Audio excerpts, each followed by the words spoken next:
And we're live. So welcome anybody watching. This is Romancing the Capital online romance convention. This is the second to last of our Saturdays that we'll be doing to do a sweet and clean romance panel. Of course, I'll just say ahead of time, it's not exactly my favorite name, but it's unfortunately how we're categorized on Amazon and all the other distributors. So we're not saying that anybody's not clean or sweet. We're just saying this is the category they give us. So I'm Jessica Ripley. I write some sweet and clean romance under that name. And then I also have some pen names for my steamier ones, but I will be moderating today. And I would like to start off with author introductions, starting with our returning RTC author, Elle Rush. Hi there. I'm Elle Rush, and I'm calling from nice and warm Winnipeg, Manitoba. And I'm saying that because a week ago we had frost still. I have a few sweet series. I've got my Hopewell Millionaire series, which is set in a small town. I've got my North Pole Unlimited, which is a series of Christmas romances, and I've got a small set of travel short stories. Thank you. Now we have all new authors joining us, starting with Lorin Grace. Hello, I'm Lorin Grace. I've lived all over the United States, and I'm calling in from northern Utah where it snowed today. I think it's Mother Nature's way of making me feel like I could be further north. I've written historical romance, the American post-Revolutionary War, and contemporary. I have 3 series currently, and I'm going back now to work on a Regency because I really love historical romance. Awesome. Now Annette K. Larsen.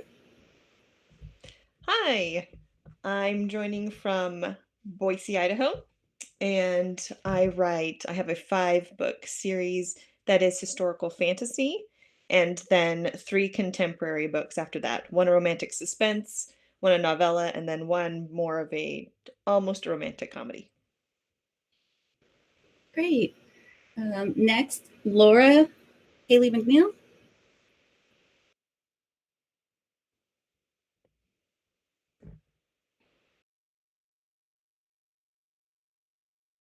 Oh, we're not hearing you, Laura.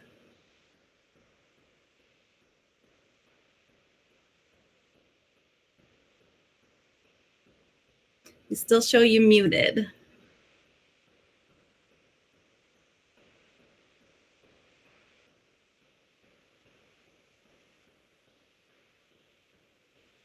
We'll come back to you while you figure that out. Let's go to Kyle Shoop.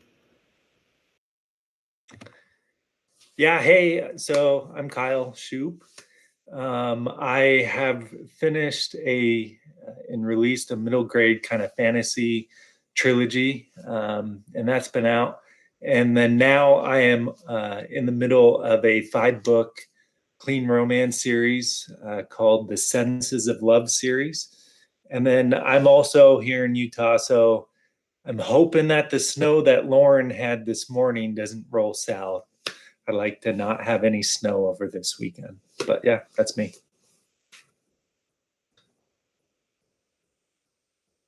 Thank you. And we have Cathy McGreevy.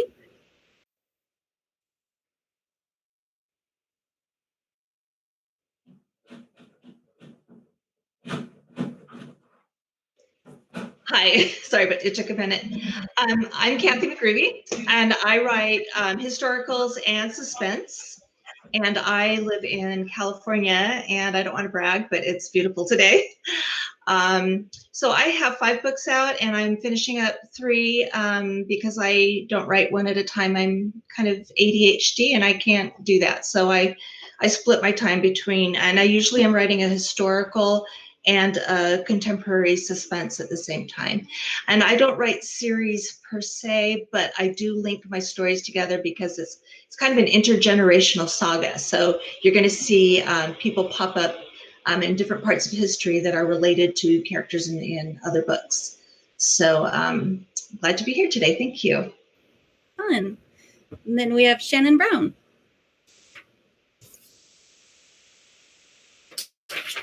Okay, I'm Shannon Brown, and I write the Sweet and Clean romances as Catherine Brown, Cathryn.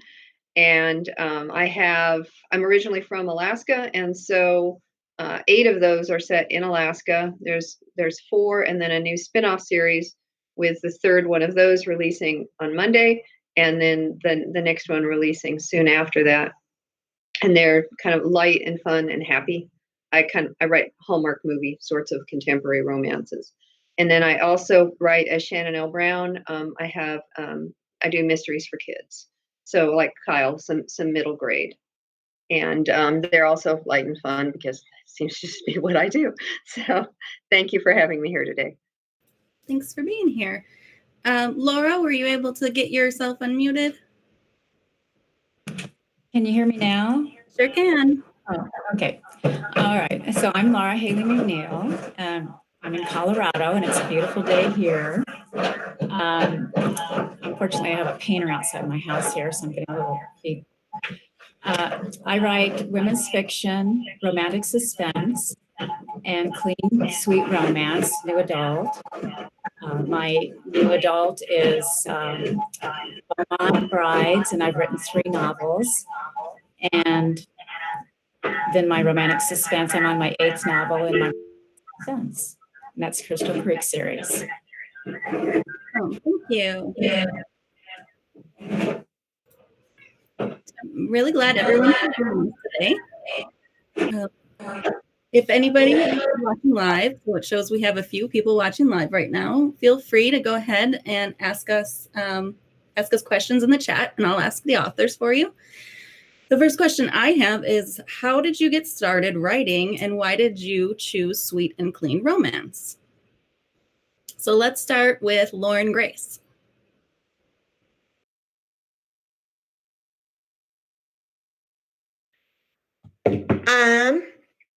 I wrote my first book in 3rd grade. At the time, we would have called it plagiarizing Laura Ingalls Wilder. Now it would be called fan fiction. However, I have dysgraphia, which is like dyslexia in a way, only instead of letters getting mixed up as they come into my brain, they get mixed up as they come out. So I write a lot of gibberish, literally.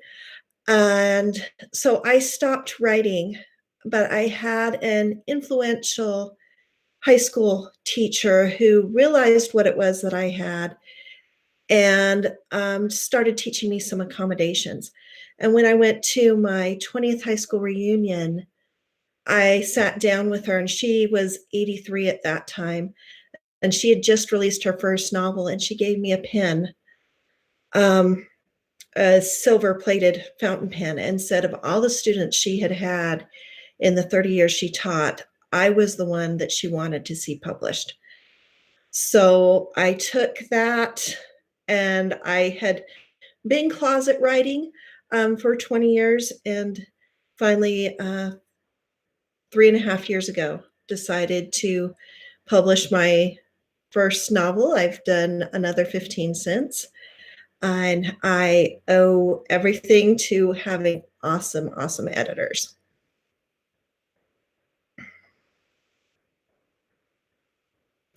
Great. Lorin, did you also want to tell us why you write sweet, clean romance? I write sweet and clean romance because that's what I enjoy. I like fantasy and history and stuff, but I really don't like reading a lot of explicit bedroom scenes, and I don't swear in my own life, so it works quite well for me to write sweet and clean. Great. How about Elle? Hi there. Like Lorin, I started writing very early, back in elementary school. I didn't really pick it up seriously again until I was through university. I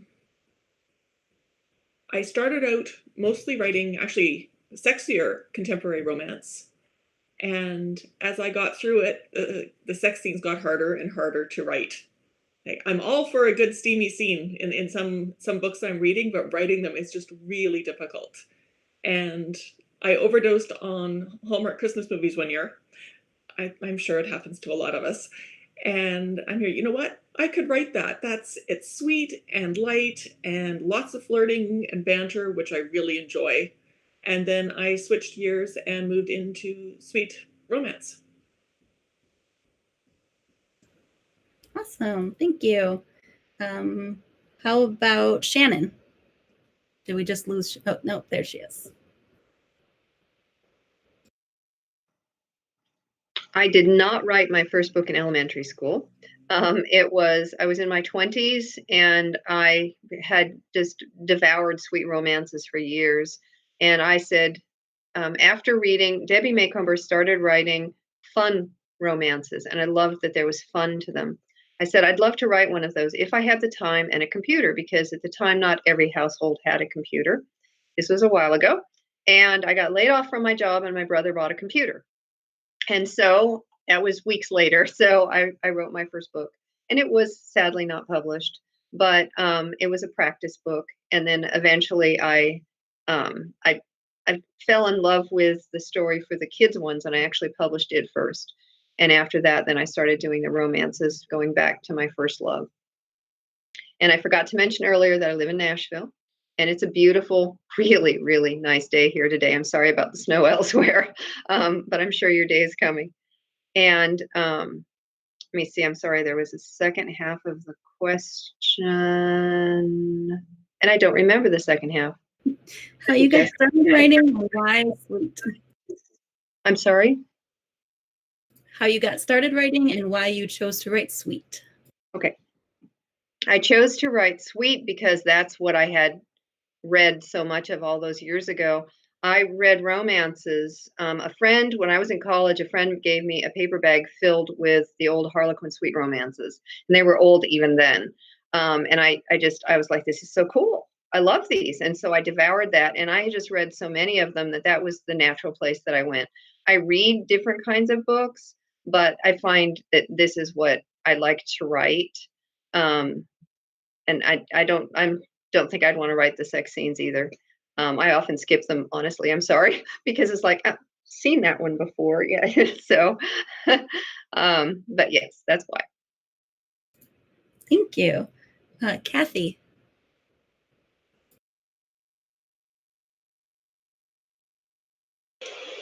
Well, I became a writer because I love to read, and I always had my nose in a book as a kid, and I couldn't imagine any other life than creating stories. So that was always my dream, and I wanted to be like my favorite writers, and entertain readers the way that that I was entertained, and that's not really the right word, because it's so much more than entertainment. I mean, I learned a lot about the world, and I just ate it up. And I wanted to be that kind of an influence on someone else, who might read my books and enjoy them as much. So that was why I became a writer. I couldn't imagine doing anything else. And then the reason why I went sweet and clean is kind of like the other writers so far have been saying. That's just who I am. I don't swear in my personal life. I don't like books that dwell on stuff that I think the door should be left closed on. So that's just me. And to be honest, when I started out, I thought, oh no, books have changed over the years, and now it's expected that you have to have STEAM. And I thought, boy, if that means that to be a writer, do I have to do that? Is that what readers are expecting? And I actually, kind of spent some time thinking about that. And then I decided one day, I don't want to write something that I wouldn't want my mother to read and enjoy. I wouldn't want to be embarrassed to say, hey, Mom, I wrote this. And, that's not the only reason why, but that's just kind of because those are my standards too. I didn't want to sell out. And then when I found out, oh my gosh, there are a lot of people out there that enjoy these kind of books, and I don't have to compromise. And that was really good to know. So that's why I do sweet and clean. Even though I've got to say, I don't like the term either, because my books have a lot of tension, suspense, people get murdered. So it's not all sweet, but in terms of what the definition is, like you were saying, that's what they are. Thank you. Kyle? Yeah. So my history and the way I started writing had kind of a surprise beginning, actually. in high school, not as far back as elementary school, but in high school, I was not a focused student at all. But all the classes, all the English classes had to do a statewide writing contest up in Washington State. And I didn't take it serious at all and kind of just put something down. And then I ended up winning their top award for all the high schools in the state, which just like surprised me, my parents, everyone. But I didn't get into writing right after that. It just kind of planted a seed that it kind of was fun to write. Years and years later, after college and after law school, actually, I'm an attorney as well. I had a dream, and that dream funneled into my first series, that middle grade young adult fantasy series.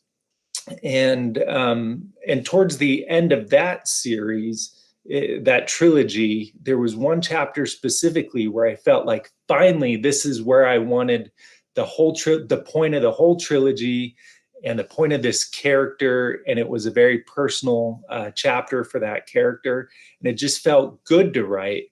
And then that kind of stuck with me once that trilogy ended, and I realized I wanted to do more personal stories. And the concept of love really struck a chord with me, and that's why it funneled into the romance genre for my next series. And that series began with a different experience I had, not a dream, but a very poignant experience.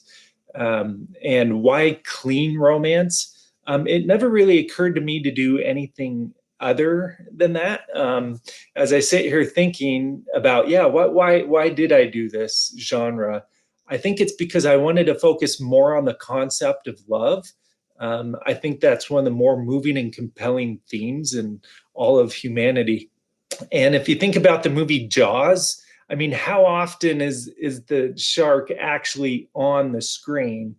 Not very long. And I think there's something about that with romance in terms of dialing back the heat allows kind of these more moving stories to be said. So that's about me. Thank you. Laura.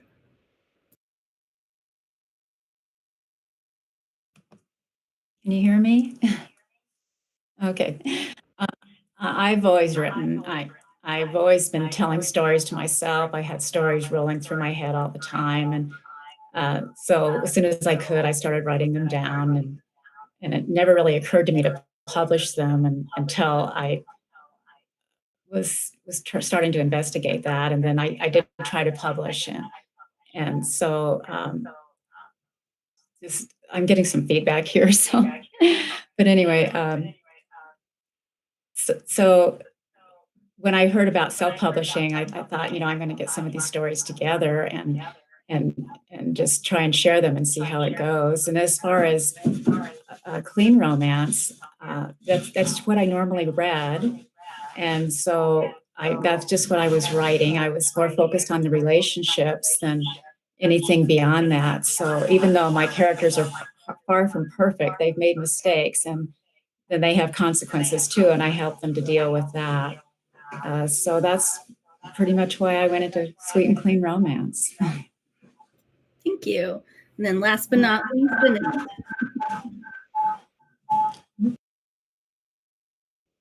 Was that me? I couldn't quite hear my name. I assume it's me. Yes, Annette. I started writing in school. I love the creative writing side, but writing has always been the way that I best was able to process my own emotions and thoughts. I can order my thoughts a lot better if I'm writing it down. And so I naturally gravitated toward that and gravitated toward the English courses all throughout college.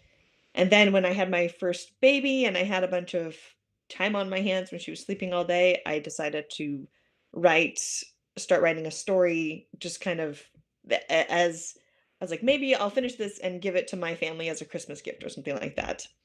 And 7.5 years later, I finally finished it and then decided to publish it on my own. And so that's how I got my start.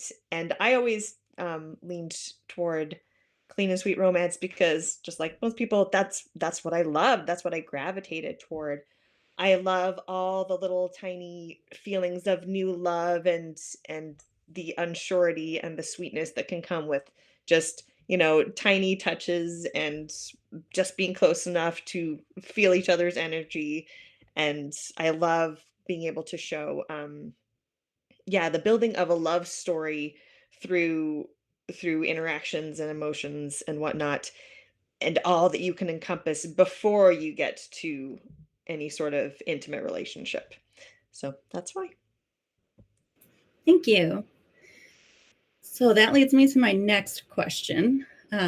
What's the most challenging about being a sweet or clean romance author? And what's the easiest, or what's your favorite thing about writing in this specific genre? I'll say for me, a lot of you said you don't curse in real life. I curse in real life. So that's where my challenge comes in. Let's start with Laura this time.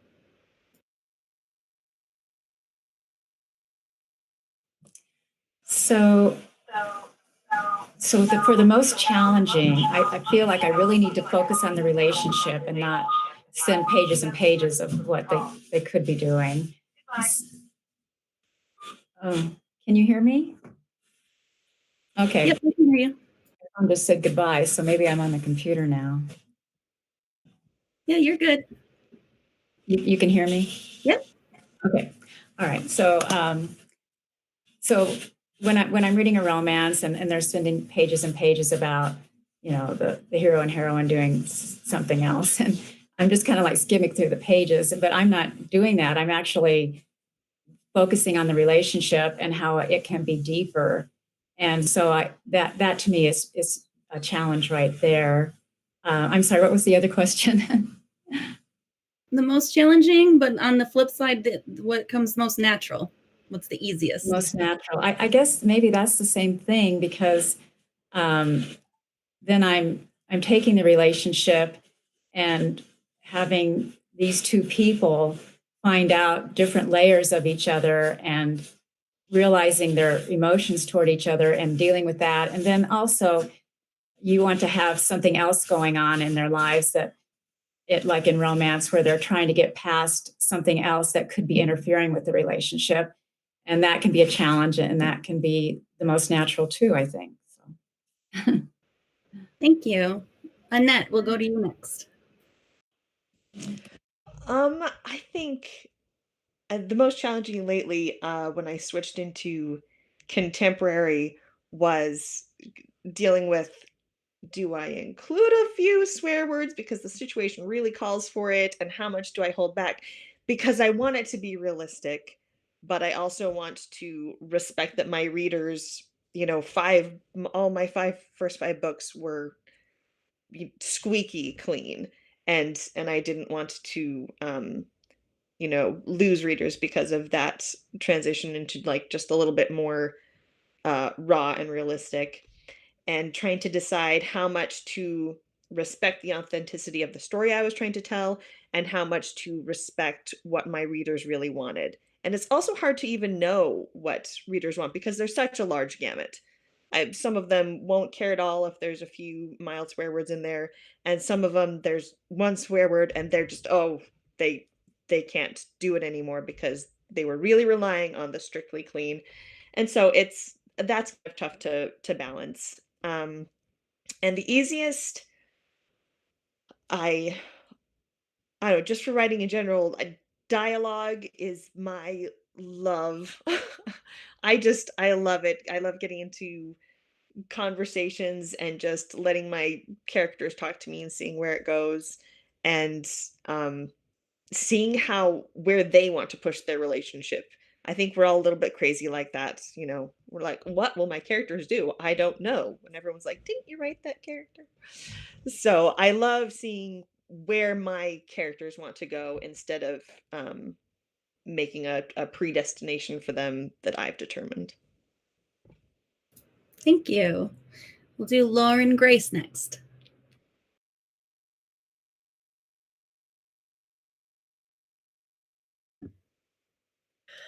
Okay. The most challenging is putting real world challenges in the book in a sweet and clean way.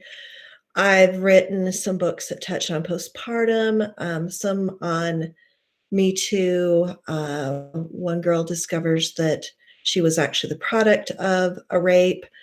And so discussing these issues in a format that stays within the sweet and clean can be a little bit challenging, especially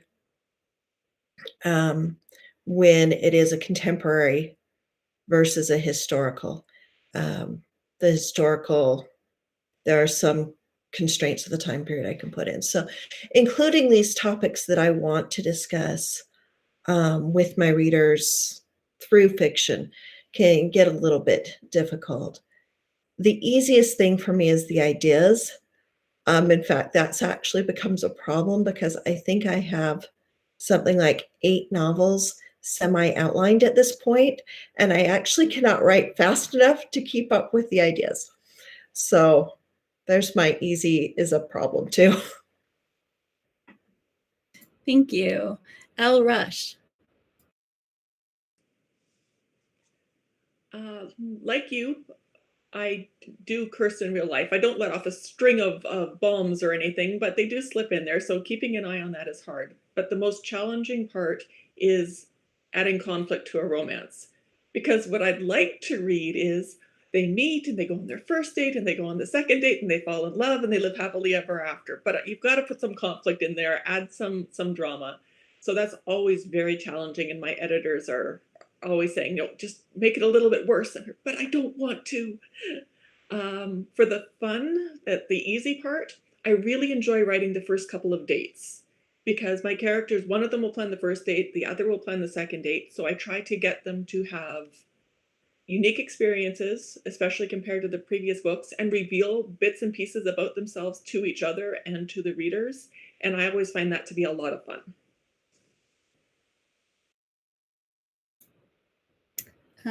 Thank you, Elle. And next, Shannon.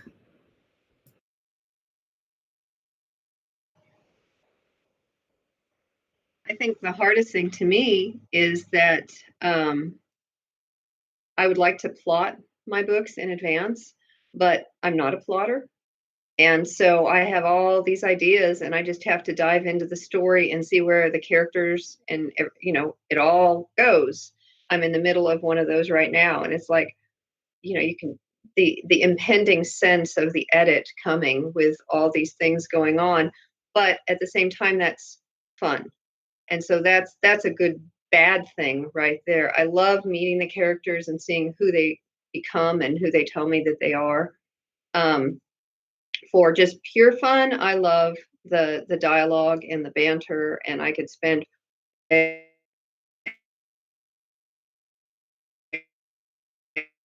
and just write connect it all together.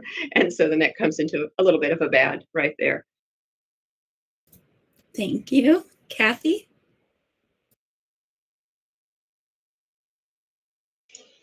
So I'm relating to everything that everyone else has said, as far as especially the hard parts, because I don't write Harlequin type romances. Mine tend to be, I try to make them a little real world and have more intense problems for the characters, especially my suspense novels.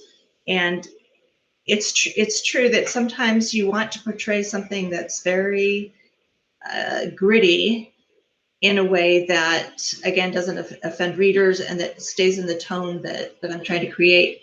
And I don't have an issue with the worrying so much about, is it authentic if my characters don't swear? Because I think it's really easy to write around that. And some of my influences, reading Raymond Chandler or, some of those old noir, hard-boiled detective fiction writers, their characters didn't swear. You never for a minute didn't feel that they were tough and authentic.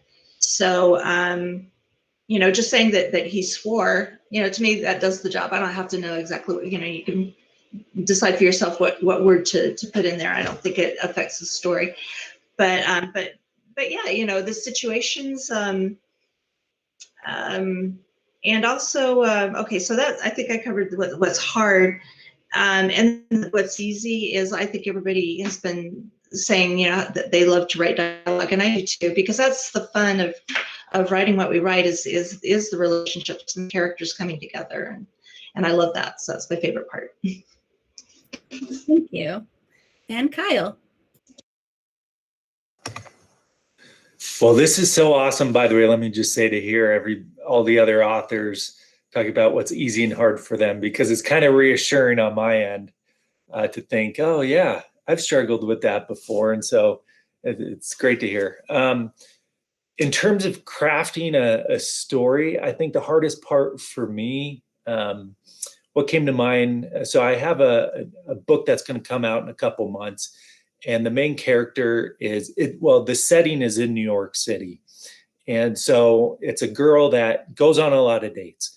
And so there were a couple scenes where I was like, okay, I'm not from New York, but I'd imagine that if this was real life, maybe the scene doesn't end at the doorstep. You know what I mean? Something like that. So it's battling to make it clean, but make sense in the concept of the story. Why aren't they going up the apartment, and why isn't that scene in the book? But it needs to make sense. So I think that's been the hard part for me in terms of crafting the story. In terms of writing clean romance, just another thing popped in my head was, I don't know about you authors, but it's hard for me to disconnect sometimes, because it's so character and story focused that when, okay, my kids or my wife, I should be paying attention to them and just, disconnect from these stories, which I tend to get so engrossed in. In terms of what's easiest, I think for me, it's probably writing that part or that chapter where it's supposed to be moving or compelling. And I think I've determined that's what's easiest for me, because that's kind of the point of the book and my motivation to write. And I'm trying to get there. And then finally I'm there and it just all pours out. So yeah, that's mine. Thank you.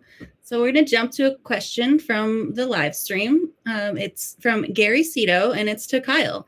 He says, do you think as a male author that you write romance differently than a female author? And he also says, kudos for representing. Well, thank you. I guess it is obvious I'm the only guy on this panel. To answer your first question about, well, this is going to sound bad, but I only have so many hours in the day. And so I actually don't read a lot. I know that's kind of breaking the cardinal sin of writing, is you're supposed to read all your competitors. I just logistically can't fit it in. So I don't know if I can answer that. But in terms of being a male that's writing clean romance, I've never really focused on it being about the genre. I focus on it being the characters and the story, and then it just happens to fit in the genre. So my series is going to be 5 books. It's the Senses of Love series, and each book focuses on a different human sense around concept of love. So for example, the first one's The Sound of Love. And each book I alternate between my lead character being a female and then being a male. And even then, when I'm writing a female character as opposed to a male character, in my head, I think of it, the character as a human. And we all have faults and we all have strengths, and where I want this person to go through on their journey for growth. So I don't know if that answers the question. I hope it does, but thanks for asking.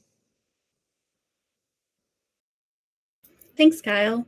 We also have a question from one of our good RTC fans, Kimmy Diane Seeley. She wants to know, with all the romance books out there, how do the authors keep their stories fresh and new? So this time, let's start with Annette. I think the most important thing is the most important thing for me is not to write according to a formula or a specific, niche that it's going to fit into. Sometimes my books do end up fitting into a certain niche, but I want to start with some interesting idea that's compelling to me and then let that push the plot forward, where I'm not trying to make it fit into a formula or a certain preconceived idea, but just to like Kyle said, we're talking about human characters and their individuals, and the different ways that different people experience things and interpret things in their world is all going to be unique. And so as long as you embrace that, and I really just like to have character driven stories and let them determine what happens and where it goes, instead of trying to fit certain elements in that I think should be there. Thanks, Annette. Lorin Grace. There is a certain idea out there that there's really only 5 great romance stories. Romeo and Juliet, Cinderella, on and on and on. And that all of our stories are kind of fit into one of those. And I'm not sure that I agree with that. But when you're writing romance, it's a given that there's going to be a happily ever after. But how you take that journey to the happily ever after can be very, very different.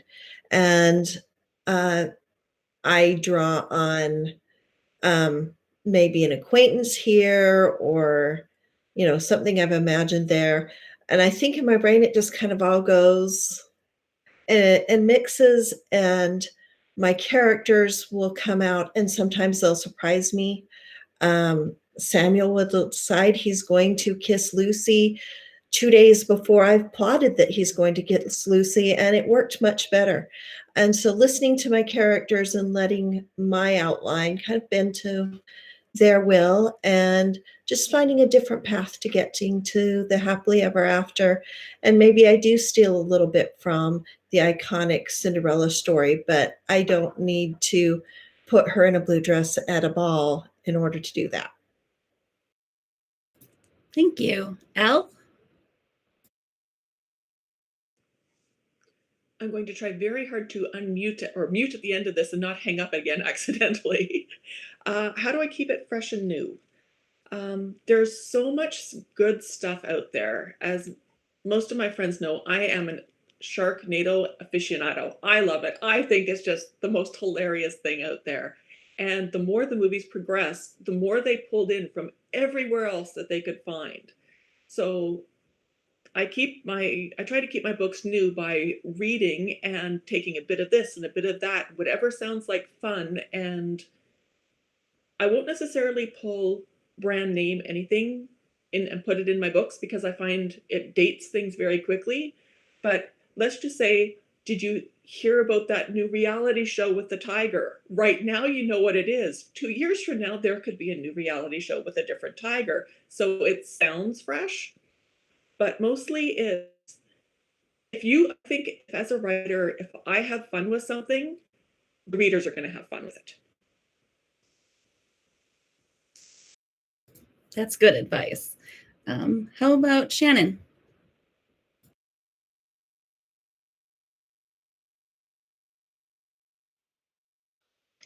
My stories each have different characters, obviously. And so the focus is the characters and what they do and their particular setting. And I find that it makes each book just inherently different. That I'm working on this one series right now, and they're 4 brothers. And the first one's a pilot and their plane goes down. The second one is a second chance romance, and he's a contractor and she's building her house. And the third one is she owns a jewelry store and he just sold his and hates jewelry stores. And then the fourth one is her car breaks down and she's stuck at his place in the winter. I mean, so each one is completely different. And then what happens is completely different. So they're just, each story just makes its own way. So, and I like that. Sometimes you will find that, I read a lot, and it feels like you just read that story, and I try to avoid that. Thank you. Cathy? This is a really good question because I belong to a lot of writers groups, and I see some, especially new writers, sometimes will think, oh, I can just kind of write by the numbers, take plot A and change the names. At least I get that impression. I hope I'm wrong, but there's billionaire romances, there's mail order brides, and there's that thought that like, oh, that story's been told before. But I think even, and I think my problem is if anything the opposite. I think I'm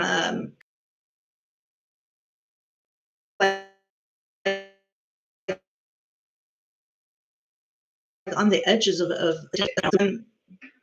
so the question was, how do you keep it fresh? I actually had some comments on my book saying, well, some people like that my books are different and that I write about things that you don't always find in typical, sweet and clean romances. Some people like that, and some people are expecting the same old, and they're like, what? This isn't what I was expecting. So I don't think keeping it fresh is a problem for me, and part of it is, especially with historical history, is so fascinating. There's so many unbelievable things, that actually happened that you never run out of things to write about, or things that are surprising or fresh or interesting, or, oh my gosh, they really did that in those days. One of the reasons I don't really write Regency is even though I love them, Georgia Hire is one of my very favorites. The rules have become so strict, apparently, from what I hear from other authors, it has to this, and no, I'm an author, I'm a creative person, and I want to bring my own, what I have to bring to it and not have to follow rules. So that's kind of a scattered response to the question, but I just don't feel myself bound by rules. I think there's a lot of interesting things out in the world to bring into my stories. And I think if anything, anyway, that's not a problem for me. Thank goodness. Thanks for asking that. That was an excellent question, by the way. Thank you, Cathy. Kyle, how do you keep it fresh? Yeah, I'm going to piggyback off what a lot of you ladies have said. Catherine, I think, said it most recently about, my perspective is that the world is full of millions and millions and millions of love and romance stories. And they matter to each person individually. That the catch, I think, is to make it matter to someone that's picking up and reading from page one. And for me, the way I do that is to kind of what Annette was saying, was to focus on the character. And it's got to be interesting and moving to me first and foremost, because if it's not, no one else is going to be interested. And so that's kind of my barrier. Maybe it's because I'm my biggest critic, probably like a lot of you authors. So that's what I focus on most. I heard something years ago that I've kind of kept in my mind, that what's the worst thing that could happen to your character, and then find a way to make it happen. I see a lot of you shaking your heads, and that's very different for each book.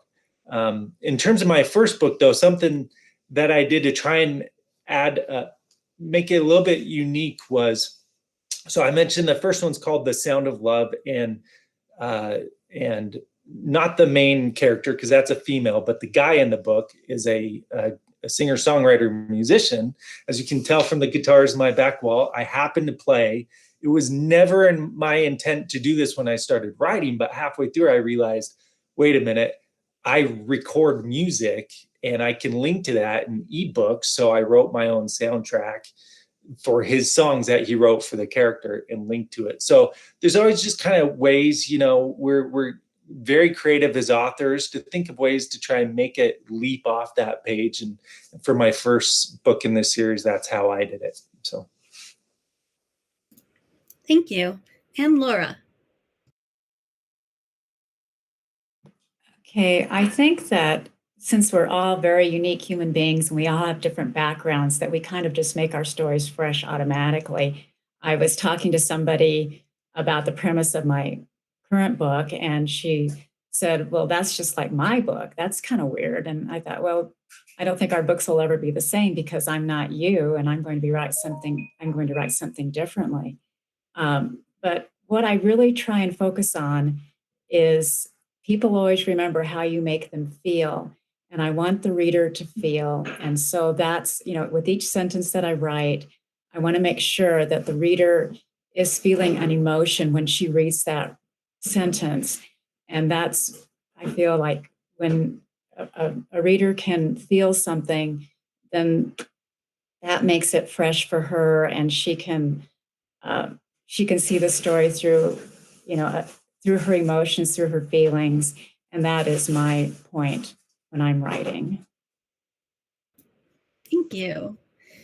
Our next question is, can you tell any new readers what book of yours that they should start with, and let us know the title and a little bit about the story and characters? Let's start with Shannon.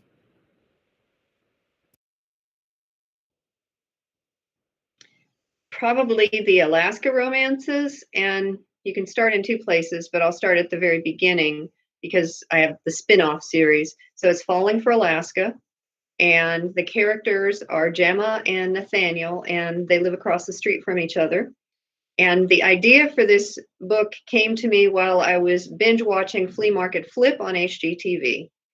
And as I was on probably my third or fourth episode, I thought this could be a book. And so Gemma flips furniture. So she's his new neighbor, and she's in her garage with power tools, and he's working in his office, which faces the street. And so they meet under bad circumstances, of course, and eventually work together. And of course, they fall in love, and there's a puppy that helps and everything. So that starts in, and she has two sisters, and then there's a spin-off Christmas novella. And then in the third sister's book, he has four brothers. And so that's where we get the other Alaska books, the Alaska Matchmaker series. So, but Falling for Alaska is the beginning. That sounds like a lot of fun. How about Cathy?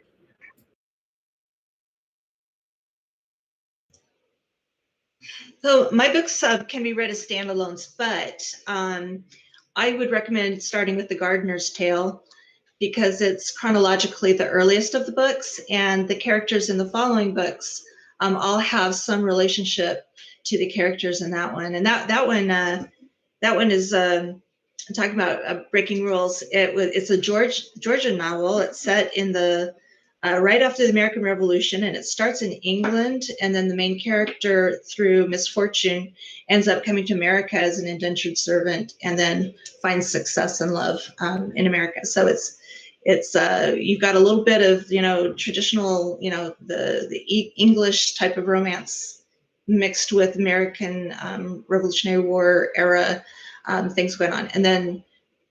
Like I said, the other books, you're going to find characters with the same last names, and there's some connection and some reason why they're where they are based on the events that happened in the first one, The Gardener's Tale. Very cool. Kyle, how about you? So my series is an anthology series where each book is a standalone, but there is a shared world element to it. So you could read them in any order, but I would start with The Sound of Love, and I'm just trying to think how to describe it. So yeah, it's about a girl. Her name's Charlotte, who she's in her mid-20s. She's an accomplished professional in Portland, and she's driving home. And on a very cold, wintry night, she looks over and she sees a homeless guy with a child, and she actually stops to help and see what she can do. And lo and behold, it was her best friend growing up in an orphanage not far from Portland, and they grew up as each other's only friends to get through all the hard times in this orphanage, and then they were suddenly ripped apart. And so it's the story of if they can come back together and and they're very different worlds. And what's the difference between her being accomplished professional in life versus where he ended up on the street corner with the kid. That book was based on an idea that propelled me to write the whole series, where actually I was in Portland on a business trip and was walking to my hotel, and I actually saw a homeless guy with a kid, and that kid was exactly my son's age. And I stopped to talk to him, and I was very moved by my conversation with him, and it stuck with me. I never thought that would roll into a romance story, but it just kind of got me thinking there. Anyways, so yeah, it's a shared world. Elements of the story between Charlotte and John in that book end up coming out in the next 2 books. So Very cool. Thank you. How about Laura? Well, I have some standalones, and then I've got the romantic suspense series, and then for the new adult series, it's Beaumont Brides. That would be a good one to start with. And that was kind of fun to write because these are adult children, and they have known each other, 2 families, a family of boys, a family of girls, and they have known each other since high school. And the family of girls has lost their mother. The family of boys has lost their father through divorce. And so the father of the girls and the mother of the boys marry. And now suddenly these adult children find themselves mixed with people that they've known all their lives, but they came from very different backgrounds. And so now they are related. In the first book, Wherever Love Finds You, Elora is the heroine and Zach is the hero. And they grew up in a town that's similar to a town in Colorado, but they are both working in high finance jobs in New York and meet each other. And then they find out that their parents plan to marry. And so their relationship is just getting more and more complicated. So the attraction that they had in high school is still there, but it's getting more complex because of the relationship that their parents have. So I'm just following that. And then there's also some conflict with their jobs. Elora works for a company that's smaller than Zach's, and so the conflict with their jobs is there too. So I think that would be a good one to start with. That does sound good. Thank you. And Annette? I would say to probably start with my very first book, Just Ella. It's the first of a 5-book series. They can all be read as standalones because it focuses on a different character each time. But that's my historical fantasy series. It takes place in a made-up kingdom in a made-up time, and Ella is royalty. Gavin is a commoner who works the grounds of the palace, and their relationship is very not allowed, and they meet when they're young and friends and fall for each other, and then they're torn apart when their relationship is discovered and they have to make their way back to each other. So she is kind of stuck in this world where she doesn't quite understand why she's supposed to be better than everyone else, and that doesn't fit in with the paradigm that she lives in, and it causes some interesting problems for her. So that's the first of my series that I would recommend. And if someone wanted to read contemporary, then All That Stands Between Us is more of a Romeo and Juliet inspired enemies to lovers romance. Awesome. Thank you, Annette. Lauren Grace? Okay. If all of my books take place in the same world, even though it's a 250-year timeline, so you'll find some of my characters from my contemporaries are great-great-grandchildren of my historicals. So if you like historicals, I would suggest starting with Waking Lucy, which was the first historical. Most of those in that series will stand alone really well because of how they were written. But definitely Waking Lucy. If you like contemporaries, then I would start with Mending Fences. My Bodyguard series, which is the series that I'm finishing up right now, they were bodyguards to the billionaires in the Mending Fences series. So there's a lot of tie-ins, although everything except the last two of the Mending Fences series stand alone really pretty well.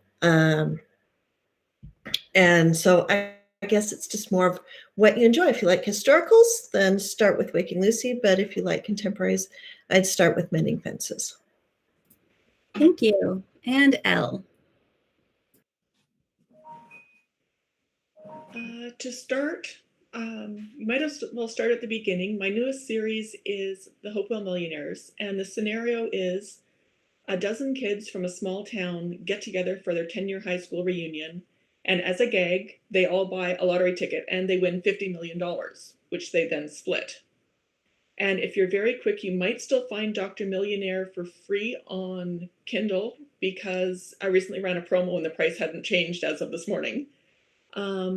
It was a different series for me because I wrote it knowing who the 12 heroes and heroines were going to be. They were the people at the party. So I don't want to pick any favorites because I've only written about 3 of them so far. Book 3 is in the works, hopefully coming out this fall. But in the first book, Doug Little left town. He hated living in Hopewell, small town, middle of nowhere, went to the city, became a doctor.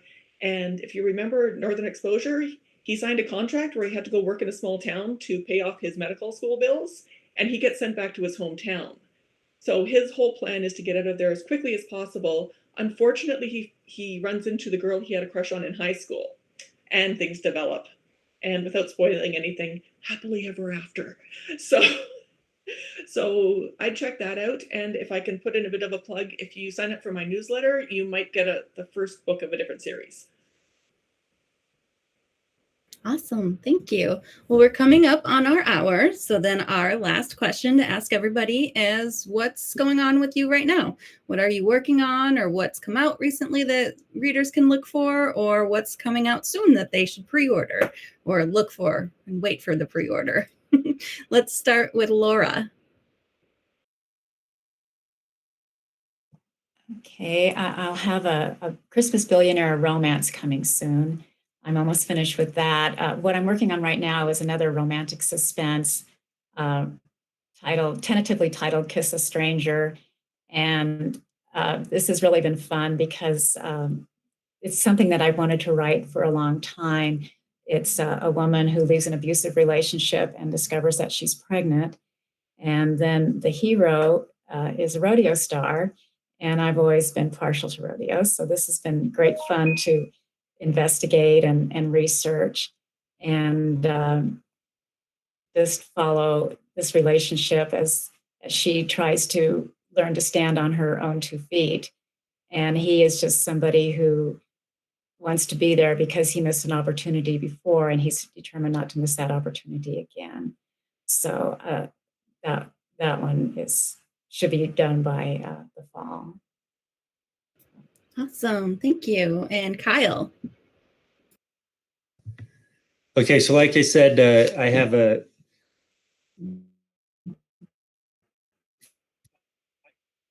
book series, The Thirst of Love, and it's going to include a woman. And like I said, she's in New York. She's a chef looking for love and goes on many, many, many dates.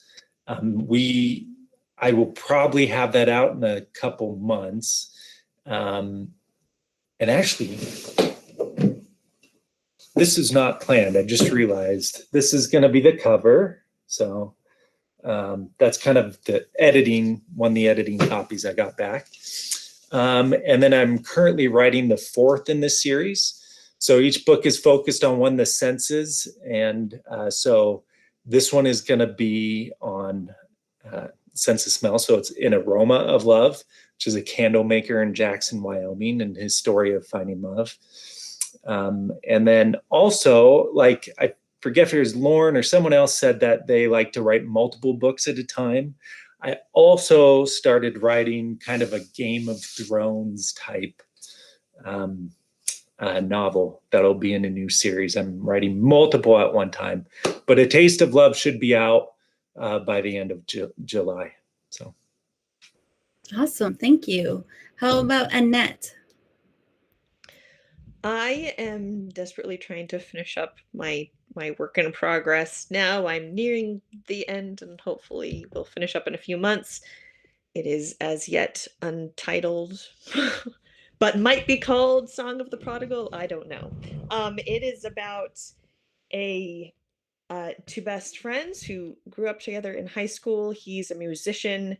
She kind of helped him get his career started, and it starts years later when he's kind of fallen into the cliche celebrity traps, and she's constantly having to pull him from the messes that he makes and the problems that causes with their friendship and their relationship, and the decision that she has to eventually make to put boundaries in place and pull herself out of the unhealthy relationship. And then years later, after they've lived a lot of life, they end up coming back together again and having to figure out how to resolve all of the problems they had before and get together again. Awesome. Thank you. How about Cathy? I'm kind of embarrassed because I have so many that are this close to being finished, and I just have to get the final touches. I've got 2 suspense and 1 historical that just need that final polish and then off to the publisher. One of them, I'll just give the plot of one because, time, but one of them is kind of a rich girl in a small town, and then the kind of the black sheep guy who may or may not have a criminal background. And so, as the relationship develops, she finds that she needs to decide whether she can trust him or not. And so it's got a lot of emotional layers to it. And there's also a crime, so it's a romantic suspense. Very cool. Thank you. Oh, and Lorin? Okay. I'm finishing up my Bodyguard series.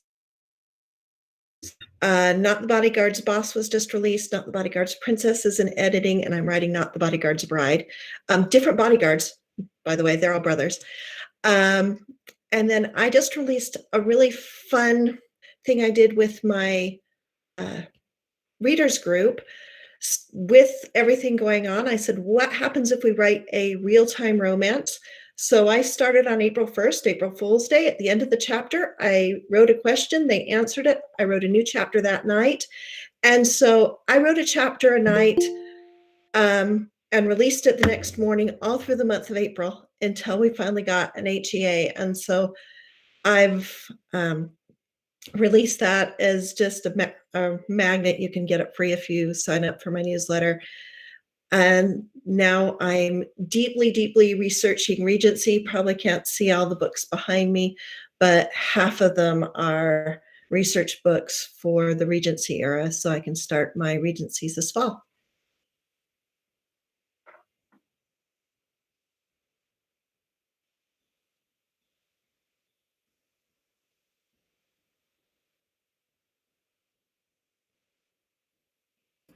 Thank you. And next we have Elle.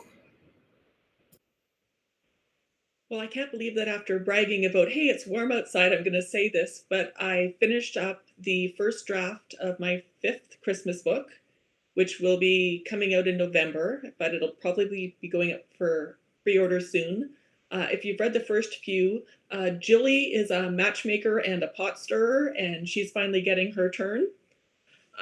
Aside from that, I'm working on book 3 of the Millionaires series. It's called The Million Love Notes, and it's going to be about one of the characters who has become a secret country singer. And I'm starting a new series, a new holiday series, and I'm working on that, but that's not going to be premiering till 2021. It's a long time for us to wait, Elle. I'll write faster. I'll try and be like Lorin doing a chapter a night. Holy smokes, is that impressive? Thank you. And last but not least, Shannon.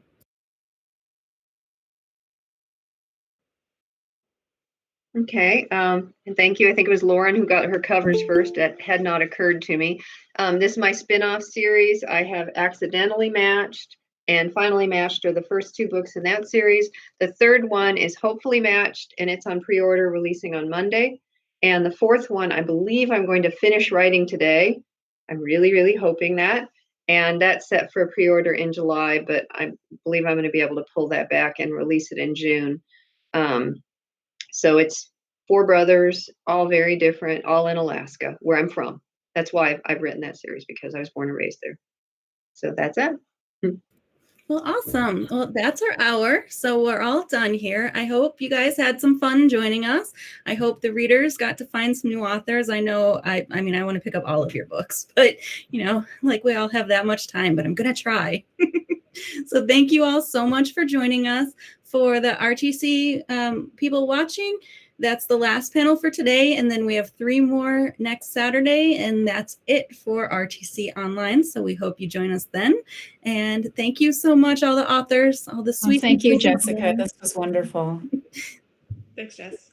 Thank Thank you. you. Good to meet all you authors. Have a good one. It was great to meet all of you. Great to meet y'all. You too. Bye.